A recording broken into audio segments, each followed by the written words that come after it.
En este video vamos a demostrar una relación que va a ser muy útil para la resolución de distintos problemas de cálculo variacional. Vamos a tener que para un funcional y que depende de y de x, y' de x y está definido como la integral desde x1 a x2 de una función f de y multiplicada por la raíz de 1 más y' cuadrado diferencial x. La primera variación de este funcional va a ser igual a 0 únicamente cuando se cumpla la ecuación diferencial de 1 más y' cuadrado de x es igual a una constante b por esta función f de y al cuadrado. Entonces nuestra función f dentro del funcional es una función de y x, por lo tanto podemos utilizar las ecuaciones de Euler-Lagrange. Vamos a tener que la derivada con respecto a x de la derivada parcial de la función f con respecto a y' es igual a la derivada parcial de f con respecto a y.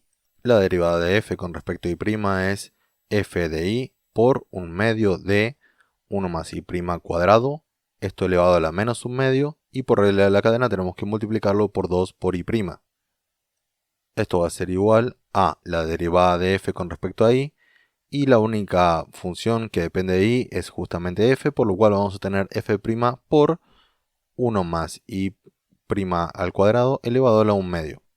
Tenemos que derivar el lado izquierdo de esta ecuación con respecto a x, por lo tanto vamos a tener que aplicar la derivada de un producto de funciones y vamos a terminar con esta expresión que vemos acá. Vamos a reescribirla de esta manera y para simplificar esta expresión vamos a multiplicar esta igualdad de ambos lados por 1 más y' cuadrado elevado a la 3 medios. De modo que se nos va a simplificar bastante esta expresión. Vamos a pasar este término que estoy subrayando con celeste para el otro lado y vamos a hacer un factor común del lado derecho con respecto a f' y del lado izquierdo con respecto a f por y' segunda.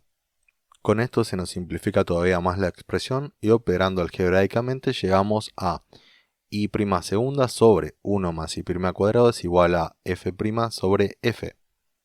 Para resolver esta ecuación diferencial vamos a integrar de ambos lados con respecto a diferencial y vamos a llegar finalmente a que un medio de logaritmo natural de 1 más y' cuadrado es igual al logaritmo natural de f más c. Vamos a elevar con respecto a e de cada lado y finalmente tenemos 1 más y' cuadrado es igual a f cuadrado por e a la 2 por c. Esta e elevado a la 2 por c vamos a considerarlo igual a una constante que vamos a llamar b. Y finalmente llegamos a la expresión que estábamos buscando, donde 1 más y' cuadrado es igual a f cuadrado por b. Veremos en próximos videos que esta expresión nos resulta muy útil para resolver distintos problemas.